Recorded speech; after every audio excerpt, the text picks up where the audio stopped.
वक्त इस समय देश के उन शहीदों को नमन करने का है। ये वक्त इस समय प्राचीन भारत से लेकर मध्यकालीन भारत के उन वीर योद्धाओं की शहादत को स्मरण करने का है। और ये वक्त इस समय जो कारगिल में, इसमें से कितने भैया बहन है मुझे नहीं पता, लेकिन मैं इतना जानता हूं कि किसी का पिता, किसी का भाई, किसी का पुत्र, किसी का चाचा, किसी का रिश्तेदार, या इस देश का ही नहीं, इस वर्ण, इस देवभूमि उत्तराखंड के 13 जनपद, चाहे वो धारचूला, मुनस्यारी, पिथौरागढ़ के लोग हों, चाहे वो चंपावत के हों या नैनीताल, अल्मोड़ा, बागेश्वर के, वहीं पर पौड़ी से लेकर टिहरी तक, उत्तरकाशी से लेकर चमोली तक, इस देहरादून, हरिद्वार और उधम सिंह नगर के वो तमाम जनपद के योद्धा जब हम माइनस डिग्री टेम्परेचर में बैठने के नाम से कतराते हैं, वो इस समय सियाचिन में बैठे हैं। और एक तरफ जहां पाकिस्तान और चाइना इस समय उत्तराखंड को आंखें दिखाए हुए बैठा है, जिस तरह से संजदी आपकी उत्तरकाशी में और पांडुकेश्वर से लेके हरसिल तक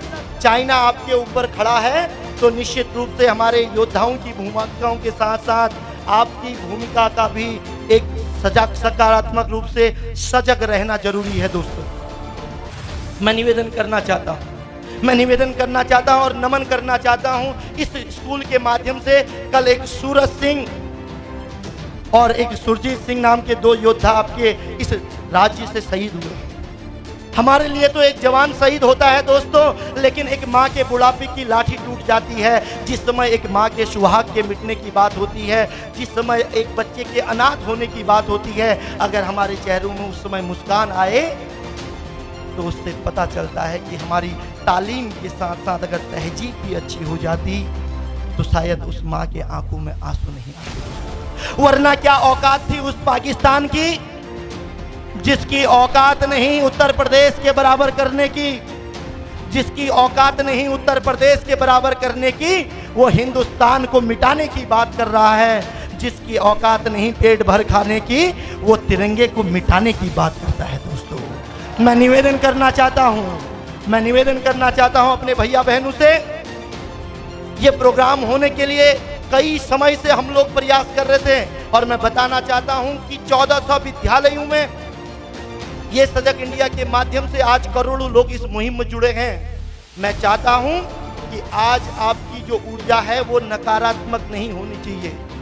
मैं आपको पाकिस्तान, चाइना, उत्तर कोरिया से लेकर दक्षिण कोरिया की हलचल तक लेके जाऊंगा, और मैं कहना चाहता हूं इस समय जब चाइना, अमेरिका, तमाम जापान से लेकर इजराइल तक एक मंच में आते हैं दोस्तों, उस समय हिंदुस्तान की जब बात आती है तो उनको पता है कि 65% युवा हिंदुस्तान के अंदर रहता है। कहते हैं कि जिस ओर जवानी जलती है उस ओर जमाना चलता है। चाहे वो IT का मामला हो या सूचना प्रौद्योगिकी का, वो कृषि प्रधान देश हो या सभ्य भारत का प्रतीक, वहाँ पर हिंदू भी रहता है, मुसलमान भी रहता है, वहाँ पर सिख भी रहता है, वहाँ पर ईसाई के रूप में, भारत माँ के गले की माला के रूप में हम अखंड भारत के निर्माण की बात करते हैं, तो वहाँ पर इजराइल से लेकर उत्तर कोरिया तक हिंदुस्तान के नाम पे कतराता है। दोस्तों, स्वामी विवेकानंद ने केवल छोटी सी उम्र में अगर भारत को एक नई इबादत लिखने का काम किया,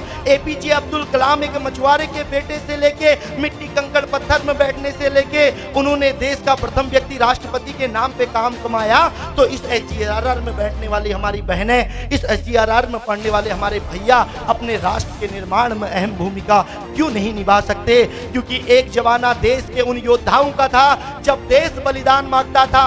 प्राचीन भारत में जब आपने योद्धाओं की कहानी पढ़ी होगी तो हिमाद्री तुंग संग से विशुद्ध शुद्ध भारती के वो शब्दावली जब चाणक्य के मुंह से निकलते थे तो उनकी एक आवाज में चंद्रगुप्त, विक्रमादित्य जैसे हजारों सेनाएं देश की रक्षा के लिए मिट जाती थी। मध्यकालीन में महाराणा प्रताप जब देश की आन बान शान को बचाने की बात आती है दोस्तों, उस समय महाराणा प्रताप जैसा योद्धा घास की रोटी खाना तो मंजूर करता है, लेकिन हिंदुस्तान को किसी के आगे झुकने नहीं देता।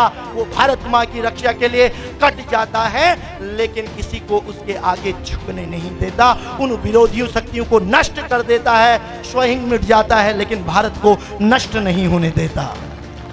दोस्तों, मैं प्राचीन भारत के साथ साथ मध्य भारत के साथ साथ इस संवाद को आगे बढ़ाने से पहले मैं वर्तमान भारत की स्थिति आपको बताना चाहता हूं।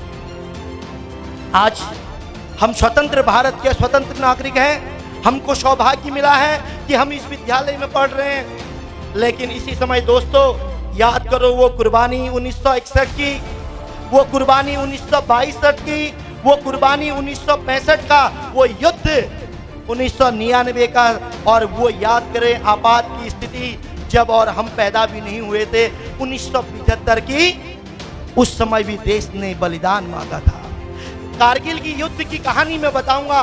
कहते हैं कि जननी जन्मभूमिश्च, मातृभूमि से, माता पिता से कोई बढ़ के होता नहीं है। यजुर्वेद में कहा गया है कि माता भूमि पुत्रो अहम पृथिव्या, कि जन्मभूमि और जन्म देने वाली माँ का अगर कोई सम्मान कर ले तो वो विश्व में आगे बढ़ सकता है। दोस्तों 1999 का कारगिल का युद्ध आज के संवाद का विषय भी इसलिए बन जाता है दोस्तों, उस समय हम लोग तो आपस में 13 जनपदों में बट जाते हैं, कोई क्षेत्रवाद में बट जाता है, कोई जातिवाद की बात करता है। लेकिन आपने सोचा कभी जब कारगिल में युद्ध लड़ रहा था, पूरब से लेके पश्चिम तक, कन्याकुमारी से लेके दक्षिण तक, किसी भी व्यक्ति के अंदर क्षेत्रवाद, जातिवाद, धर्मवाद की ताकत नहीं थी।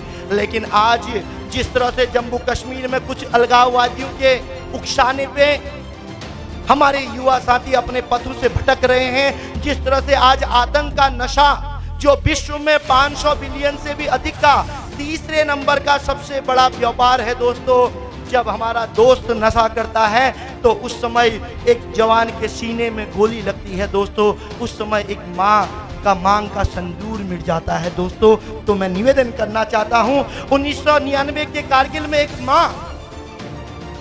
माँ अपने पुत्र से कहती है, मैं निवेदन करना चाहता हूँ, इसमें कई भैया बहन अभी एयरफोर्स की तैयारी कर रहे हैं, कोई एनडीए की, कोई सीडीएस में, कोई आर्मी में, तो कोई पुलिस में भर्ती होना चाहता है। मैं उनसे भी निवेदन करना चाहता हूं, जब एक माँ अपने पुत्र को खत लिखती है, कारगिल का युद्ध था दोस्तों, आपको मिट्टी में बैठने में ठंड लग रही है, उस समय वो सियाचिन के बॉर्डर में खड़े थे, वो -डिग्री टेम्परेचर में गोली खाने के लिए खड़े थे दोस्तों।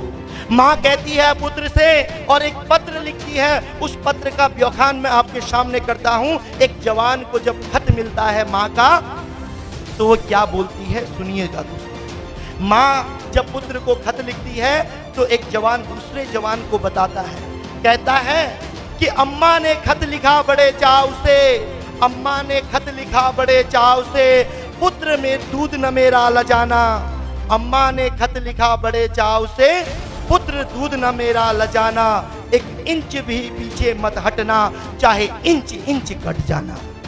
जब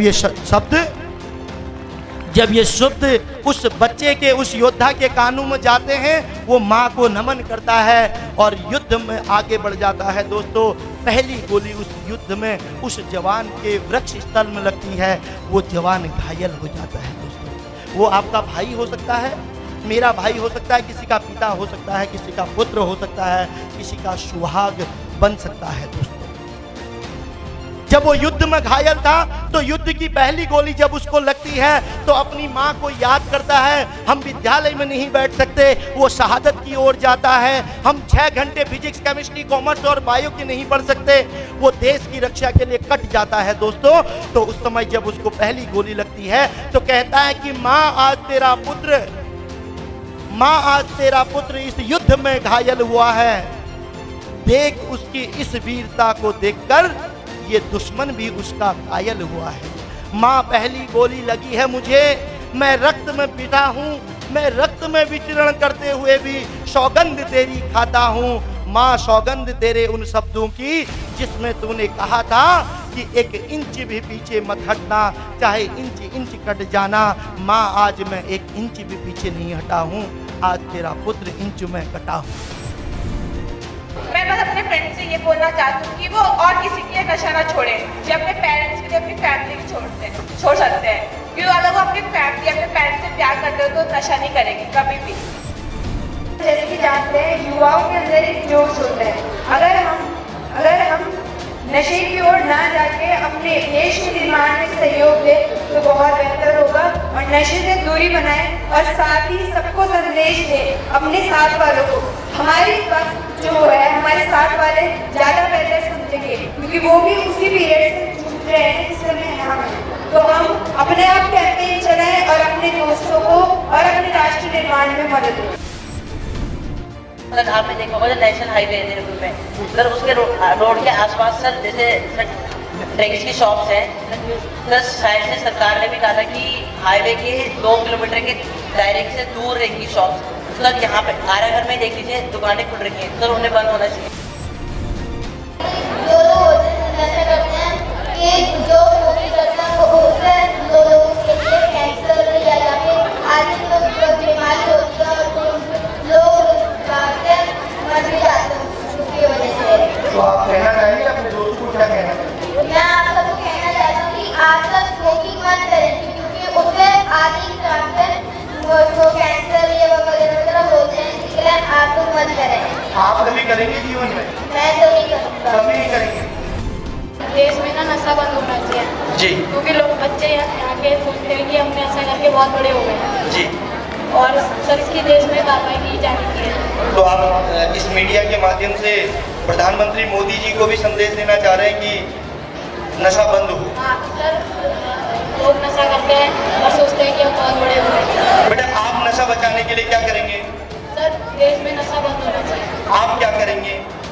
सर दुकानों में सिगरेट नहीं आनी चाहिए और जो भी एनीथिंग है सिगरेट नहीं ये नहीं आनी चाहिए। और अगर आपके दोस्त ने कहा कि जबरदस्ती तू कर, तुमसे कहा कि नहीं आपको तो करना ही पड़ेगा, सर तब मैं से बोलूँगा अपनी मम्मी पापा की शक्ल देख ले एक बार। जोरदार तालियां हमारे छोटे राजकुमार छोटे भाई के लिए।